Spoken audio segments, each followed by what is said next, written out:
Yeah,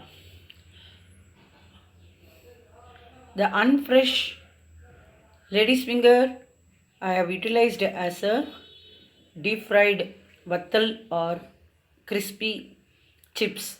I can utilize this as a side dish for rasam rice and sambar rice, and for vatthakuzhambu also you'll use without buying from the shop.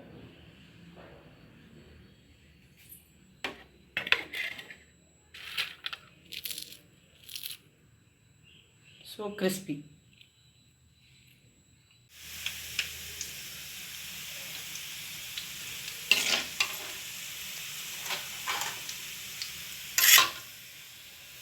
See, it has become very crunchy and it will be utilized as a side dish. So, anytime, any lady's finger, if you buy and not using properly and it has become very old, means you just make it as a crispy one. Use it for vattal korambu also and use it as a side dish.